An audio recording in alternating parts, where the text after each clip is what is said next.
Parties slam Ramaphosa over address to the nation. President Cyril Ramaphosa has been accused of using the public broadcaster, the SABC, to campaign for the ANC. This comes after Ramaphosa addressed the nation regarding the work and some of the successes of the sixth administration during his address to the nation on Sunday.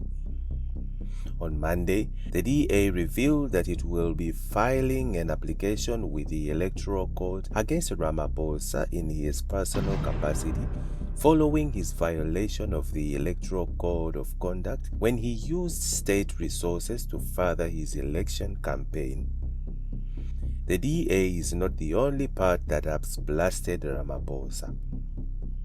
The EFF and the Freedom Front Plus FF Plus also criticized Ramaphosa for his conversation with the people of South Africa speech, which they described as blatant political opportunism and a shameless misuse of government resources to save the sinking ship of the governing ANC ahead of the elections. The DA accused Ramaphosa of using state resources, including the public broadcaster, the SABC, to campaign for his party in the elections. The DA's charity MC Court said Ramaphosa violated the Electoral Code of Conduct that stipulates that no person may abuse the position of power, privilege, or influence, including patriarchal, traditional, or employment authority, to influence the conduct or outcome of an election. Under the guise of delivering an address to the nation on Sunday night, Ramaphosa violated the Electoral Code of Conduct when he abused the highest office in the land for flagrant electioneering.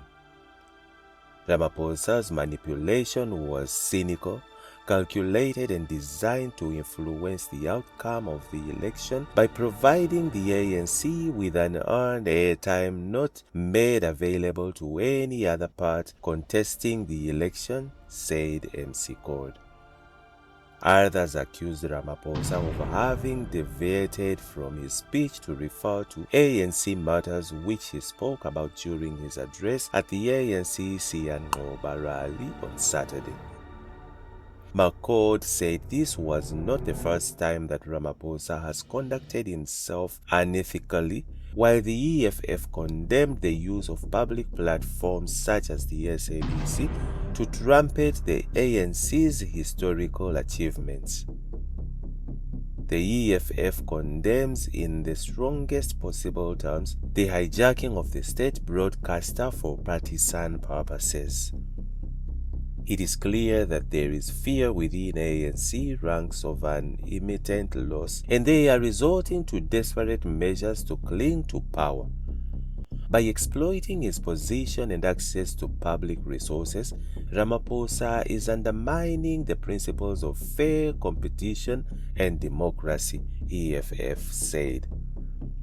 Political parties are of the view that Ramaphosa abused his power, arguing that his message was yet another attempt at electioneering and singing the praises of his party ahead of the elections, with the EFF describing Ramaphosa's address as unethical.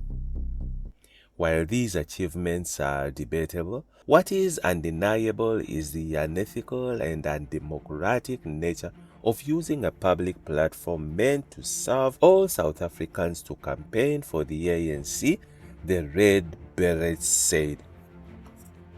This act of desperation signals a party that is losing its grip and is willing to compromise the integrity of our democratic process to maintain power, it added. In his ill-fated address, Ramaphosa had gone to lengths in giving praise to the work of his administration over the past 5 years. We lowered the rate of infection and ensured that every person received the care that they needed. we introduced a massive package of social and economic support to protect vulnerable businesses, workers, and households from the destructive effects of the pandemic. More than 5.7 million workers received wage support through the special UIF scheme. Through the introduction of the special SRD grant, we provided relief for more than 11 million unemployed people at the height of the pandemic, Ramaphosa proclaimed. Added McCord, not for the first time, Ramaphosa has chosen his corrupt political party over South Africa. As the president, he should have known better and must be held to account. This type of abuse cannot be allowed by anyone. Responding to the Star, presidential spokesperson Vincent Mangwenya slammed critics, saying their criticism of the president were unfounded. The criticism is unfounded because the president's address on Sunday was a stately account of the work done during the course of the sixth administration. The president was therefore being accountable to the nation as we end the term of the sixth administration.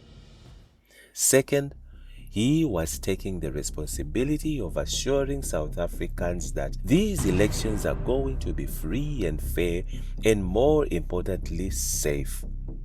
That responsibility can only be discharged by a sitting head of state, Mangwenya said. The FF Plus, Dr. Pieter Groenewald, said the address itself was a blatant attempt to persuade the South African public to vote for the ANC against the backdrop of the injustices of the past. This misuse of the SABC was undoubtedly an effort to ensure the ANC's political survival.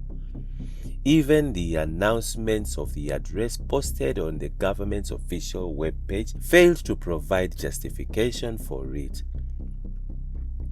Clearly, the address had no bearing on some pertinent issues that affect all South Africans. It was merely an opportunity for the ANC to get some last-minute publicity, said Groenewald. Political analyst Sandy Leswana said Ramaphosa should not have involved himself in the Electoral Commission of South Africa's IEC KwaZulu-Natal matter, as there was an entity that dealt with such matters. Swana said that as the leader of the government, Ramaphosa should not have commented on the reported obstruction of election activities and unlawful entry at IEC offices in KZN.